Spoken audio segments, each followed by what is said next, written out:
us about how Trump prepared, how he wrote his speech, who's going as guests, if you can give any preview? Well, all I can say is that President Trump is the greatest orator we've ever had in the Oval Office. Every time he's done one of these addresses, Americans have been overwhelmingly blown away, excited, thrilled. And it's an opportunity for President Trump, as only he can, to lay out the last month of record-setting, record-breaking, unprecedented achievements and accomplishments that have made this opening to the presidency the most successful opening to any presidency we've ever seen in American history. Stephen, can you confirm that top aides for the president are discussing ending military aid to Ukraine? No announcements to make on anything related to that issue right now, but I will say that public polling is showing that Americans overwhelmingly support President Trump's approach to the war in Ukraine and his push to have an end to the fighting, a peaceful settlement, an end to the bloodshed, and that where President Trump is where the American people are. We've seen, by contrast, the incredible underwater numbers for President Biden on Ukraine and the policy of forever war. So once again, President Trump is leading with strength and leading with purpose and vision, and the American people overwhelmingly support his position. Stephen, President Putin has expressed interest in cutting a mineral deal with President Trump in the United States. What is the administration's stance on that? I appreciate the question. Again, I'm going to refrain from making any news on the Ukraine war right now, but just reiterate that President Trump remains committed to achieving a peaceful settlement, which is the outcome the American people overwhelmingly seek and desire. We've got time for two more questions. With regards to Guantanamo, is the administration backing away from housing migrants in Guantanamo? No, far from it. The Guantanamo Bay is a pillar of this administration's plan to deal with and remove high-threat criminal aliens, as well as to increase and expand our overall detention capacity. And we are using, President Trump is deploying a multifaceted approach to ending migrant crime, sealing the southern border, repelling the invasion, and shutting down trafficking networks, smuggling networks, and now foreign terrorist organizations in the form of criminal cartels and transnational gangs. Gitmo is a major part of that. You've obviously seen more and more assets deployed to the southern border from the Defense Department. This is not just a homeland security mission. This is a military mission. These are the cartels are foreign terrorist organizations, and President Trump is deploying all resources and authorities necessary to end the threat from these foreign terrorist organizations. I have time for one more question. But Mr. Witkoff mentioned that Lebanon may possibly join the Abraham Accord. I mean, we're talking about like dispute. I'll let Mr. Witkoff answer that question. I have time for one more question.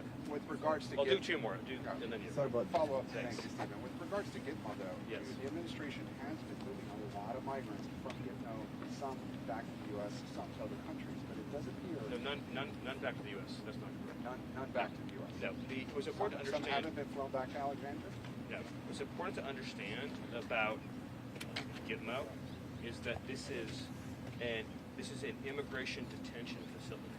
So the objective is to get high-threat criminal aliens out of the United States. Not only them, but this is a major part of it. Put them into a facility that is safe and secure for some of the most dangerous organizations and entities on the planet, and then find an ultimate and final destination for those aliens.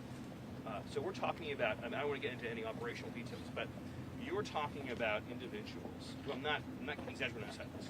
If they were this close as we are right now, and they had the ability to grab a sharp object, they would kill the person that far away in half a second.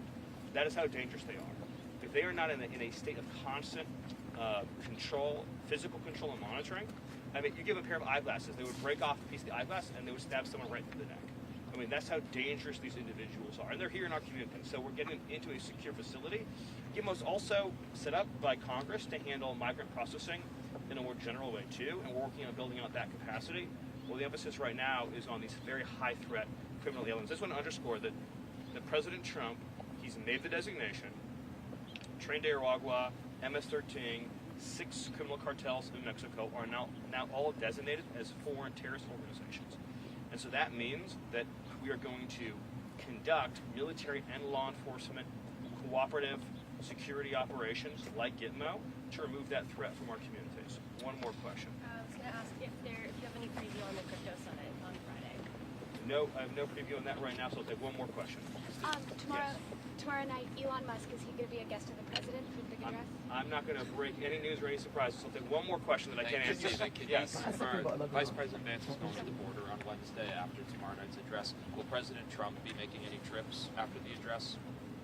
Well, I think let the White House team that is working on the post joint address plans announce that. But I would just say that the success story this administration has to tell, because of its actions on the border, because of President Trump's actions on the border, is truly without equal. President Trump came into office, he deployed the military, he set up a series of historic international agreements, deployed new law enforcement strategies, new prosecution strategies, and significant counter-cartel and counter-smuggling strategies that have resulted in a 95% drop in illegal crossings, and of course those who do cross face significant steep criminal penalties and deportation from the country. So it is the most, you will never find an example of any law enforcement threat or national security threat where you've achieved such a rapid 180 in approach, strategy, and results, and it's truly something to celebrate, while at the same time recognizing that the criminal cartels control and govern the FTOs,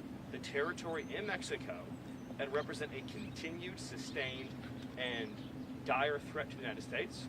And the American government, under President Trump's leadership, will continue to explore all options necessary to deal with that dire threat. Thank you all. Thanks, guys. Have a good one, all right? The first point at first, trip for the president to Saudi Arabia. Steven, just to follow up on a question I asked. We gotta go. It's not correct. Guys, that we gotta- 48 was flown to Alexandria. I'm just trying to clarify that. From Gitmo to Alexandria, Louisiana, 48 was flown back. That's not correct. My understanding is that it's not. What's that? The bell.